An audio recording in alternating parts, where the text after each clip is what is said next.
Hi,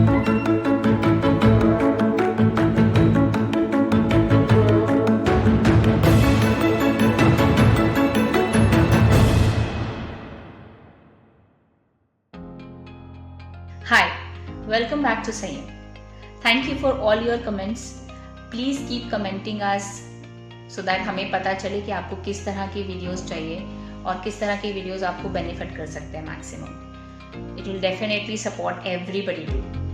And please do watch this video till the end क्योंकि इस video के आखिर में हम कुछ क्वेश्चंस लेने वाले हैं and we believe कि उन क्वेश्चंस के आंसर से आप सभी को बेनिफिट होगा.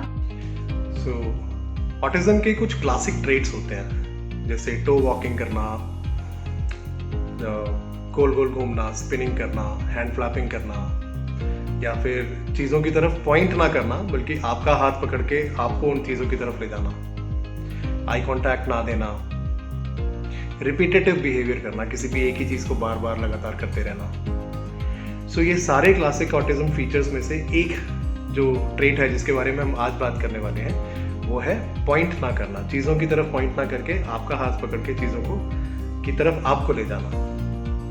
सो जब संयम बहुत यंग था उस टाइम पे वो क्या करता था, उसको कोई भी चीज़ अगर चाहिए होती थी, फॉर एग्जांपल अगर उसको पानी चाहिए या उसको एप्पल चाहिए या उसको कुछ भी चाहिए, तो वो उस चीज़ की तरफ पॉइंट नहीं करता था. वो आता था हमारे पास और हम कुछ भी कर रहे हो उस टाइम वो हमारा हाथ पकड़ के या तो राखी को या मुझे हाथ पकड़ के हमें उस चीज़ की तरफ ले जाता था. सो शुरू में हमें समझ नहीं आया, वी थॉट कि अच्छा इसको कुछ चाहिए तो हम उसको दे देते हैं. So we used to give him that thing and he would be happy, उसके साथ खेलेगा, जो भी करना होगा करेगा. थोड़ी देर बाद फिर आएगा, फिर हमारा हाथ पकड़ के हमें चीज़ों की तरफ ले जाएगा और हम उसको दे देंगे. सो हमें लगा नॉर्मल प्रोसेस है, कोई उसमें इशू नहीं है and we used to give him those things.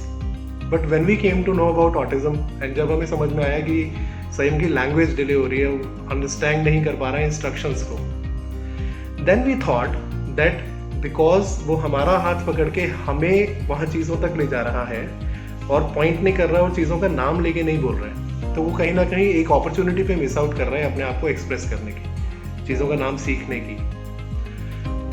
That was the point when we thought that we should do something about it. So हमने क्या करना शुरू किया कि संयम को अब कोई भी चीज़ चाहिए होती थी और वो इस तरीके से हमारे पास आता था तो हमने उसको इमीडिएटली वो चीज़ देनी बंद कर दी, विच वॉज वेरी डिफिकल्ट क्योंकि उसने टैंट्रम्स थ्रो करने शुरू करे.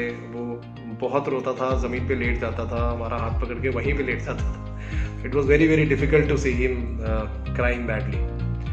सो बहुत देर तक तो बच्चे को ऐसे रोता नहीं देख सकते थे, हम तो उसको दे देते थे वो चीज़. लेकिन हम क्या करते थे कि उसको उस चीज़ के पास ले जाके उसके हाथ से ही उस चीज़ की तरफ पॉइंट कराते थे और फिर उस चीज़ का नाम लेकर, फॉर एग्जाम्पल अगर वो एप्पल मांग रहा है तो एप्पल ले लो, एप्पल दे दो करके उस चीज़ का नाम लेकर फिर हम उसको देते थे. इससे बेनिफिट ये हुआ कि उसने चीज़ों को वर्ड्स के साथ आइडेंटिफाई करना शुरू किया. इसे एप्पल बोलते हैं, ये पानी है, ये टॉय है, ये टेडी है. तो चीज़ों के साथ उसका कनेक्शन वॉइस स्पीच की फॉर्म में चीज़ों के साथ में कनेक्शन बिल्डअप होना शुरू हो गया. And bar bar repetitive coaxing करने से उसके लिए क्लियर हो गया कि उसको बोलना पड़ेगा. तो it did not show result immediately, लेकिन कुछ टाइम के बाद में संयम ने कनेक्ट करना शुरू कर दिया चीज़ों को उनके नाम के साथ. Another thing that we introduced was role play activity. Role play एक बहुत इंटरेस्टिंग एक्टिविटी है जिसमें जैसे मैं और भूषण जो चीज़ हम संयम को ट्रेन करना चाहते थे, जिस चीज़ में हम आपस में वो एक्टिविटी करते थे गेम की तरह. लाइक आई वॉन्टेड एप्पल, तो मैं सिर्फ मैंने भूषण को बोला एप्पल दे दो, एप्पल दे दो, एप्पल ले लो, thank you. Now this is very small activity. अब यही एक्टिविटी को हम टर्न बाय टर्न रिपीट करते थे. अब आपको एप्पल चाहिए तो आप मांगिए, एप्पल दे दो, ले लो, एप्पल ले लो, थैंक यू. तो इस तरीके से छोटी छोटी बट स्मॉल और क्लियर इंस्ट्रक्शंस देनी है हमने बच्चे को. संयम ऑब्जर्व कर रहा होता था जब हम ये एक्टिविटीज करते थे उसके सामने. बट मेक श्योर आप एक ही लैंग्वेज यूज करें, या तो एप्पल दे दो या प्लीज गिव एप्पल. बच्चे को हमने कंफ्यूज नहीं करना है। अगर आप किसी भी लैंग्वेज में, लोकल लैंग्वेज में घर में बात करते हैं तो आप उसमें शुरुआत भी कर सकते हैं। Language doesn't matter, but what is important is कि एक ही लैंग्वेज यूज़ करनी है, छोटी इंस्ट्रक्शंस देनी है बच्चे को और क्लियर इंस्ट्रक्शंस देनी है। जब हमने संयम के साथ में ये काम कर रहे होते थे तो हम मोस्टली ऐसी चीज़ें चूज़ करते थे जो संयम की फेवरेट है। जैसे संयम का एक फेवरेट टॉय था, टॉय ट्रेन, जो उसको बहुत पसंद था, तो हम उसके साथ में ये एक्टिविटी करते थे ताकि उसकी अटेंशन ड्रॉ कर पाए हमारी तरफ। हम और किसी रैंडम चीज़ के साथ करते थे तो वो इतनी नोटिस ही नहीं करता था हमारी चीज़ों को। फिर ग्रेजुअली जब उसने इंटरेस्ट गेन करना शुरू किया थोड़ा थोड़ा, तो हमने संयम को इंक्लूड करना शुरू किया एक राउंड टेबल पर इसी तरह की एक्टिविटी के साथ। पहले भूषण की टर्न है, फिर मम्मा की टर्न है और फिर संयम की टर्न है। तो कभी कभी वो शुरुआत में ऑफ कोर्स नहीं भूलता था, बट इस तरह से एक गेम क्रिएट हो जाता था, एक एक्टिविटी बन जाती थी और gradually it started showing great results. Role play activity के थ्रू न सिर्फ आप चीज़ें बता सकते हैं, इंस्ट्रक्शंस समझा सकते हैं, बट और भी बहुत सी ऐसी एक्टिविटीज़ हैं जो आप बच्चे को सिखा सकते हैं। So role play is a wonderful activity जिसके थ्रू संयम ने हमारे साथ जो उसका कनेक्शन था उसको भी बढ़ाना शुरू किया। साथ साथ में एक खेल की तरह हो गया वो, जिसमें वो चीज़ें सीख भी रहे, साथ साथ सिटिंग बिहेवियर भी बढ़िया हो रहा है। और टर्न टेकिंग, जो कि एक बहुत इंपॉर्टेंट एस्पेक्ट है ऑटिज्म में, किसी भी बच्चे को सिखाना कि अभी मेरी बारी है, अभी आपकी बारी है। सो वो टर्न टेकिंग का भी एक चीज़ उसको अंडरस्टैंडिंग उसको समझ में आनी शुरू हो गई। कुछ टाइम के बाद, आई थिंक कुछ हफ्ते या शायद कुछ महीने ही लगे थे उसमें, वो करने के बाद धीरे धीरे जब हम ये रोल प्ले करने लगे तो उसका सिटिंग बिहेवियर थोड़ा सा बेटर हुआ, चीज़ें समझनी शुरू करी। ये पहला जो उसने शब्द बोला था वो बोला था पानी दे दो, and that was a very very happy moment for us कि पहली बारी हमारे बच्चे ने हमसे पानी मांगा बोल के, पहले 2 शब्द उसके। So this is the power of role play, this is the power of continuously repeatedly giving instructions to the child. छोटे छोटे 1 या 2 शब्द, उससे ऊपर नहीं। और जैसे राखी ने बोला कि एक ही लैंग्वेज यूज करेंगे, या तो हिंदी या तो इंग्लिश, कंफ्यूज नहीं करना बच्चे को। तो इन चीज़ों की मदद से speech, sitting behaviour, turn taking, इन सारी चीज़ों में फ़ायदा मिलता है, जो कि संयम के साथ हमें मिला। तो हमें एक जरिया मिल गया, जिस एक रास्ता मिल गया बेसिकली, कि इस रास्ते से हम चलकर हम लैंग्वेज को भी आगे बढ़ा सकते हैं, हम बिहेवियर को भी टैकल कर सकते हैं जो बिहेवियरल इशू संयम के साथ आ रहे हैं। एंड जब थोड़ा सा हमने रिसर्च किया, then we found out that जो हम कर रहे हैं जाने अनजाने में, this is called applied behaviour analysis. उसके बारे में थोड़ा सा और पढ़ना शुरू किया, रिसर्च करना शुरू किया। इसको ABA थेरेपी के नाम से जाना जाता है। Applied behaviour analysis is a simple therapy जिसमें आप बच्चे को जो भी काम उससे करवाना चाहते हैं उसके बदले में उसको कुछ चीज़ दे रहे हैं, कुछ इनाम दे रहे हैं, कुछ रीइंफोर्समेंट दे रहे हैं, पॉजिटिव रीइंफोर्समेंट। अब वो पॉजिटिव रीइंफोर्समेंट एक टॉय भी हो सकता है, वो कोई खाने की चीज़ भी हो सकती है, वो कोई म्यूज़िक भी हो सकता है, वो कोई ऐसी एक्टिविटी भी हो सकती है जो कि बच्चे को बहुत पसंद है। फॉर एग्जाम्पल, अगर मैं बच्चे को टेडी बियर पसंद है, उसका कोई फेवरेट टेडी बियर, तो आई कैन से कि आप ये करो तब मैं आपको वो टेडी बियर दूंगा। या अगर एप्पल पसंद है, आप ये काम करेंगे तो आपको वो एप्पल मिलेगा। अप्लाइड बिहेवियर एनालिसिस की मदद से बहुत सारी चीज़ें हैं जो कि बच्चा सीख सकता है। आप उनको कलर सिखा सकते हैं, शेप सिखा सकते हैं, अल्फ़ाबेट्स, नंबर्स, छोटी छोटी इंस्ट्रक्शंस। सो इससे पहले कि हम लोग क्वेश्चन आंसर्स पे आए, एक चीज़ आपके साथ और शेयर करना चाहता हूँ, विच इज़ वेरी इंपॉर्टेंट, और हम बार बार अपने वीडियोज़ में उस चीज़ को रिपीट करते हैं, दैट आपको आपके बच्चे के बेनिफिट के लिए, हमें हमारे बच्चे के बेनिफिट के लिए स्ट्रॉन्ग होना पड़ेगा। स्ट्रॉन्ग इन द सेंस कि कुछ चीज़ें ऐसी होंगी जो बच्चे को पसंद नहीं आएंगी, जिसके लिए वो रोएगा, जिसके लिए वो टेंट्रम्स भी थ्रो करेगा, परेशान भी होगा, लेकिन हमें स्ट्रॉन्ग रहना है, बच्चे के साथ खड़ा रहना है ताकि उसकी बेहतरी आगे हो सके।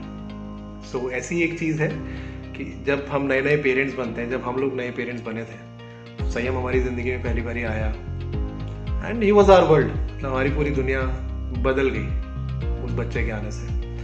तो हम एज अ पेरेंट अपने बच्चे को सब कुछ देना चाहते हैं, उसको बहुत प्यार करते हैं, बहुत पैम्पर करते हैं। तो हमने धीरे धीरे क्या किया कि, और आई एम श्योर बहुत से हम सभी पेरेंट्स ये करते हैं कि बच्चे का पूरा ध्यान रखते हैं, वो कोई चीज़ मांगे भी नहीं उससे पहले उसको वो चीज़ ला कर दे दें, ऐसा भी हम लोग करते हैं। सो इस सब करने में, ये सब चीज़ें करने में हम कहीं ना कहीं बच्चे को ना बहुत ज़्यादा पैम्पर कर देते हैं, और वो अपनी नीड को एक्सप्रेस करे उससे पहले ही हम चीज़ें उसको ला कर दे देते हैं। वो रो रहा है, अच्छा उसको दूध पिला दो, अच्छा उसको हो सकता है प्यास लगी उसको पानी पिला दो, हो सकता है भूख लगी उसको कुछ खाने को दे दो।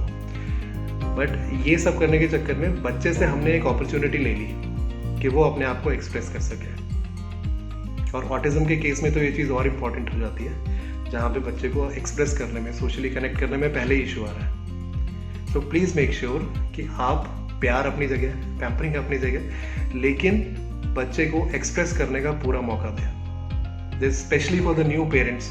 अभी अभी बच्चा आपकी ज़िंदगी में आया है, आपका पूरा ध्यान, आपका पूरा प्यार आपके बच्चे के लिए है, लेकिन प्लीज़ इस चीज़ का ध्यान रखें कि उसको पूरी तरीके से अपने आप को एक्सप्रेस करने का मौका दें, उसको बोलने दें कि उसे क्या चाहिए। It will really really help, because as parents, as we said again and again, जो पेरेंट्स जो आप अपने बच्चे के लिए कर सकते हैं वो और कोई नहीं कर सकता। तो अगर आप अपने बच्चे में बदलाव देखना चाहते हैं तो सबसे पहले अपने में बदलाव लाना पड़ेगा। हमें थोड़ा सा बदलना पड़ेगा अपने बच्चे के साथ काम करने के लिए। सो उसके लिए आपको तैयार रहना है। And wish you all the very best for that. तो जैसे कि हमने पहले कहा था कि हम कुछ क्वेश्चंस कवर करेंगे, तो I am taking up a few questions that जो लोगों ने हमसे पूछे हैं। First question is about the diet chart. तो जैसे कि हमने पिछले एपिसोड में भी बोला था कि डाइट में से आप एक एक करके रिमूव करके देख सकते हैं। पहले मिल्क एंड मिल्क प्रोडक्ट्स को you can try because that's more simpler. तो मिल्क एंड मिल्क प्रोडक्ट्स को आप जब रिमूव करेंगे तो you should supplement it with products जो न्यूट्रिशन को, जो दूध की कमी है, जो मिल्क से जो न्यूट्रिशन मिल रहा है उसको कॉम्पनसेट करें, लाइक रागी फ्लावर। तो मैं संयम के लिए रागी फ्लावर यूज़ करती थी। It has lot of calcium. तो रागी फ्लावर के अलग अलग एक्सपेरिमेंट्स करती थी, वेजिटेबल्स के साथ में उसको मैश करके कभी उसकी टिक्की बना दिया, कभी उसको वेजिटेबल्स के साथ, रॉ वेजिटेबल्स के साथ में पालक वगैरह ऐड करके उसका चीला बना दिया, कैरेट, पालक, you can add any vegetable. और इस तरह से वेजिटेबल्स भी चली जाती थी और वो टेस्टी भी हो जाता है। उसमें आप टेस्ट एनहांस करना चाहते हैं, थोड़ा सा बेसन मिला सकते हैं। तो इस तरह से उसका मॉर्निंग शुरू होता था ब्रेकफास्ट। प्लस एग्स इंट्रोड्यूस किए हमने, which is very good source of nutrition and protein. तो एग्स आप मॉर्निंग ब्रेकफास्ट में बॉइल्ड एग की फॉर्म में दे सकते हैं बच्चे को, या इवनिंग स्नैक की फॉर्म में दे सकते हैं, ऑमलेट की फॉर्म में दे सकते हैं। अलग अलग डिशेस आप एग्स की बना सकते हैं, बहुत सी रेसिपीज अवेलेबल है। कीप ऑन एक्सपेरिमेंटिंग, अपने आपके बच्चे को क्या पसंद है। लंच में आप कोई भी दाल, वेजिटेबल दे सकते हैं अलॉन्ग विद राइस, चपाती। अभी अगर आप ग्लूटेन रिमूव नहीं करें तो चपाती ऐड कीजिए। अगर आप ग्लूटेन भी रिमूव करना चाहते हैं तो व्हीट चपाती मत यूज़ कीजिए, कोई और फ्लावर यूज़ कर सकते हैं, रागी फ्लावर का चीला वगैरह यूज़ कर सकते हैं। Otherwise we did not do that with Sanyam, हमें ग्लूटेन रिमूव नहीं करने की ज़रूरत पड़ी। उसके साथ में दाल चपाती के साथ में आप टोफू यूज़ कर सकते हैं, which is soya paneer basically and easily available in the market these days. Add a lot of green vegetables, salads to your child's diet. Fruits में बहुत हाई शुगर फ्रूट्स को कम करना होगा क्वांटिटी, और fruits like oranges, मौसमी, ये बहुत अच्छे रहते हैं समर्स में भी बच्चों के लिए। शुगर्स, हाई शुगर्स को आप जितना अवॉइड कर सकें उतना कीजिए। और डिनर में भी आप अलग अलग चीज़ें ट्राई कर सकते हैं, include maximum different types of vegetables. जितनी वैरायटी होगी खाने में उतना अच्छा न्यूट्रिशन मिलेगा आपके बच्चे को। स्नैक्स में आप फॉक्स नट्स यानी मखाने यूज़ कर सकते हैं, फ्लैक्स सीड्स यूज़ कर सकते हैं। Flax seeds are very rich source of omega 3 fatty acids, तो आपके बच्चे के लिए बहुत अच्छा होता है। नट्स को आप जैसे बादाम है, अखरोट है, काजू है, इसको आप भिगोकर, अभी समर्स है तो भिगोकर, विंटर्स में आप ऐसे ही बच्चे को दे सकते हैं। और समर्स में आप ओवरनाइट सोक करके मॉर्निंग या अर्ली मॉर्निंग भी दे सकते हैं बच्चे को, और इनमें अदरवाइज इवनिंग स्नैक में या किसी भी टाइम दे सकते हैं। फ्लैक्सीड ऑयल बच्चे के खाने में आप ऐड कर सकते हैं। फ्लैक्सीड ऑयल मार्केट में अवेलेबल होता है, तो आप ऐसे ही ऐड करने की जगह दाल में कभी थोड़ा सा डाल दिया। स्टार्ट विथ स्मॉल, जो भी आप चेंजेस लाएं वो हमेशा थोड़े थोड़े चेंजेस लाएं। Start with few drops, 2-4 drops से आप स्टार्ट कीजिए। उसकी दाल में या ग्रेवी वाली किसी भी सब्जी में वो ऑयल ऐड कर सकते हैं, और बच्चे के साथ वो पैलेटेबल हो जाता है। जब बच्चा उसके साथ अडेप्ट कर लेता है तो आप ग्रेजुअली थोड़ा थोड़ा क्वांटिटी इंक्रीज कर सकते हैं, मगर लिमिट में ही रखना है उसको। 1 स्पून इन अ डे आप से मैक्सिमम आप 1 स्पून इन अ डे आप शुरू कीजिए। विंटर्स में आप इसको बढ़ा सकते हैं, तो ग्रेजुअली आपने इस चीज़ को बढ़ाना है। और इसी तरह से आप डाइट के साथ एक्सपेरिमेंट कर सकते हैं। बहुत सारी रेसिपीज अवेलेबल हैं। Keep on experimenting with diet, but just avoid milk and milk products for some time. Choose any calcium rich food product that is available and that is low in sugar. So another question is कि संयम की speech किस as में आई थी? तो संयम started speaking around 4 years. So उसके पीछे जो भी काम गया, जो भी थेरेपीज ने काम किया, जो कोक्सिंग रोल प्लेज ने काम किया, वो सब बिकॉज हर बच्चा एक अलग इंडिविजुअल है। कौन सा बच्चा किस एज में वो शो अप करेंगी चीज़ें, ये कहना मुश्किल होता है। सो संयम की अगर हम बात करें तो 4-4.25 साल की उम्र में उसने पहले शब्द अपने बोलने शुरू किए, फिर वोकैबुलरी बिल्डअप करी। सो इसमें मैं एक ही चीज़ आपको बोलूँगा कि आप अगर बच्चा बोल नहीं रहा है, इसका मतलब ये नहीं है कि वो चीज़ें उसके अंदर नहीं जा रही हैं, वो समझ नहीं रहा है। आप अपनी तरफ से इन्फॉर्मेशन देने में कमी मत छोड़िएगा ये सोच के कि 3 महीने हो गए, 2 महीने हो गए, 4 महीने हो गए, बच्चा बोल नहीं रहा है, हम उसको इन्फॉर्मेशन दिए जा रहे हैं।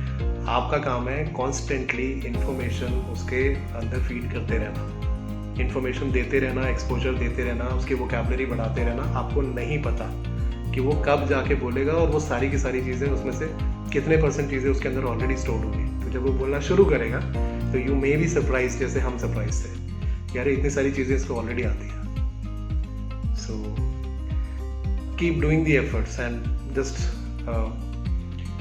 एफर्ट्स करते रहना है और प्रे करते रहना है। एफर्ट्स हमारे हाथ में है, और लैंग्वेज कब आएगी, बहुत सारे माइलस्टोन्स कब अचीव होंगे, वो ऊपर वाले के हाथ में। तो एफर्ट्स हमने करने हैं, काम उन्होंने करना है, और बहुत सारा पेशेंस रखने की ज़रूरत है। डोंट वरी, आपका और हमारा काम है मेहनत करना, और results will follow soon. Don't worry. Another question is eye contact बच्चे का इम्प्रूव करने के लिए क्या करें?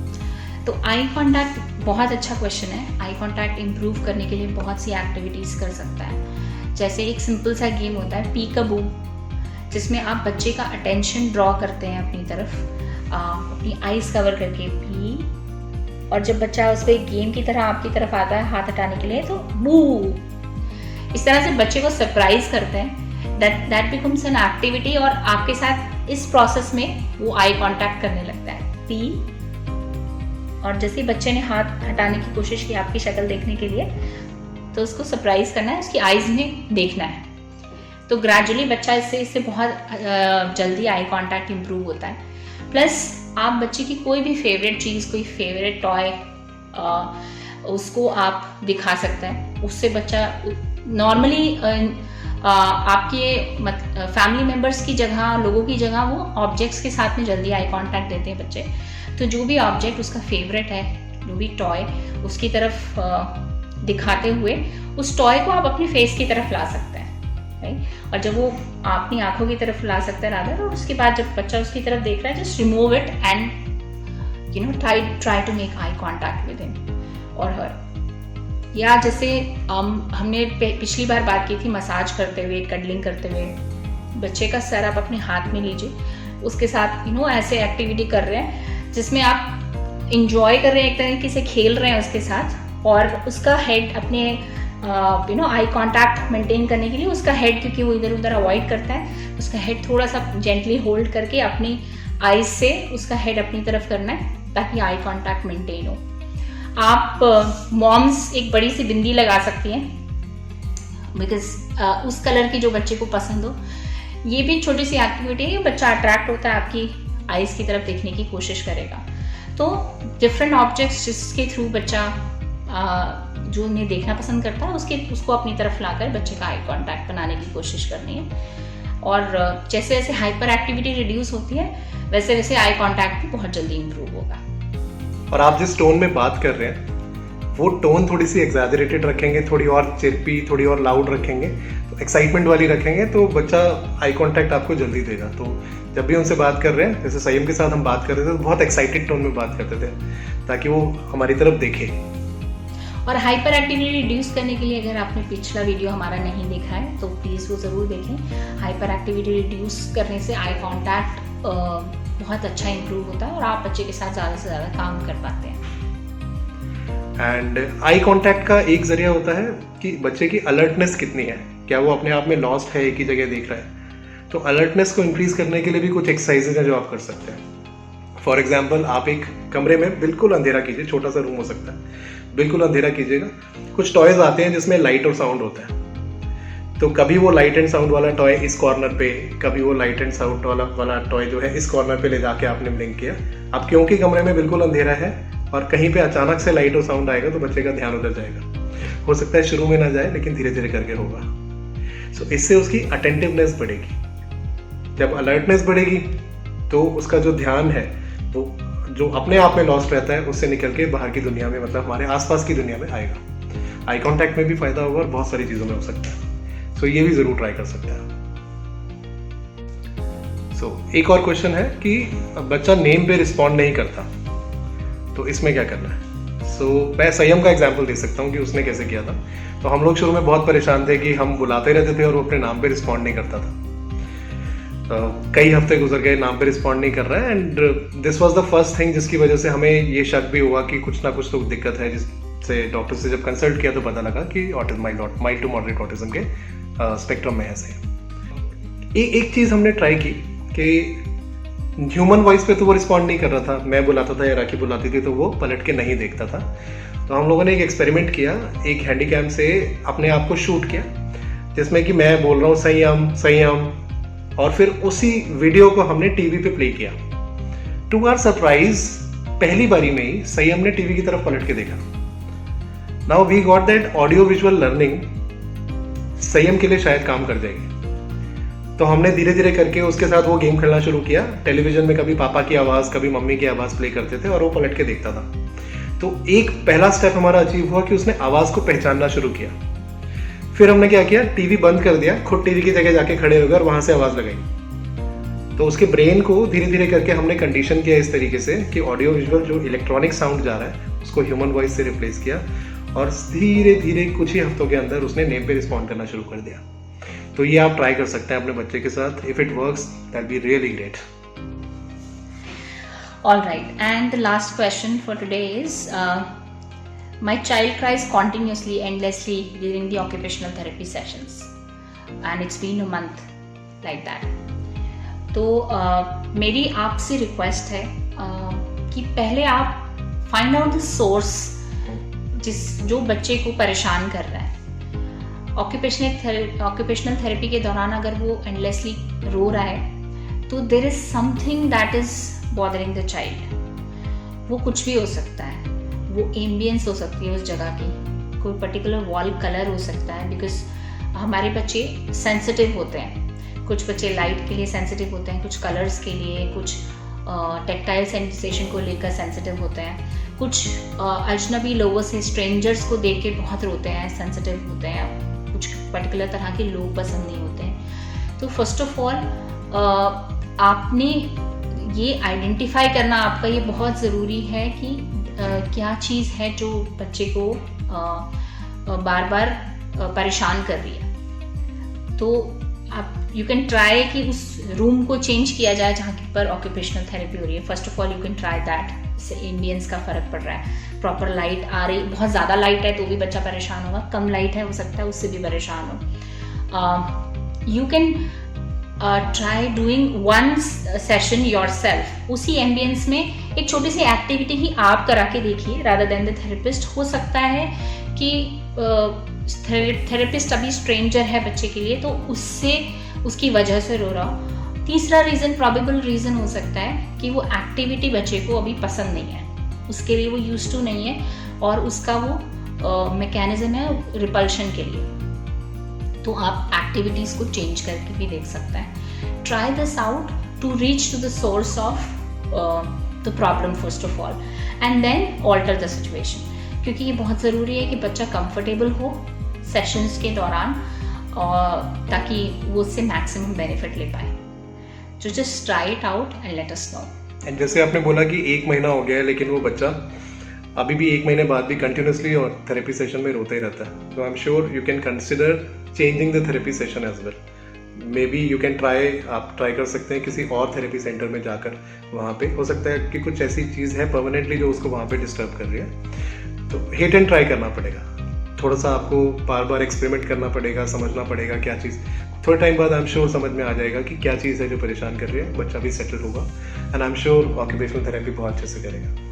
और एक और क्वेश्चन था कि कितने सेशंस वीक में लेने चाहिए, तो minimum thrice a week is recommended, 3 days a week minimum recommended होता है occupational therapy sessions, but highly recommended है कि वही सारी एक्टिविटीज़ आप खुद सीखें और घर पर ज़रूर अपने बच्चे के साथ में करें, because it's a slow repetitive learning process.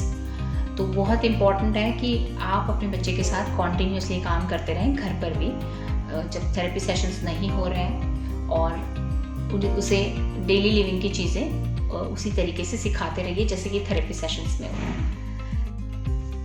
Because संयम जब बहुत छोटा था, अराउंड 2 years, हमने ये ऑब्जर्व किया कि वो हमारी तरफ बहुत जल्दी आई कांटेक्ट नहीं देता है, मगर स्क्रीन पर अगर कुछ चल रहा होता है तो वो बहुत इंटरेस्ट के साथ में देखता है।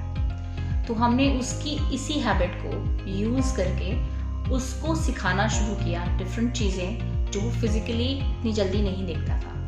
तो आने वाले एपिसोड्स में हम ऑडियो विजुअल लर्निंग के ऊपर बात करेंगे, ऑडियो विजुअल लर्निंग टूल के थ्रू कैसे संयम की ग्रोथ और डेवलपमेंट में फ़ायदा हुआ और कैसे आप भी उससे बेनिफिट ले सकते हैं और अपने बच्चे के साथ यूज़ कर सकते हैं, क्योंकि जो आप अपने बच्चे के लिए कर सकते हैं वो और कोई नहीं कर सकता। So keep putting on your efforts and keep working. All the best and God bless you all. Bye bye.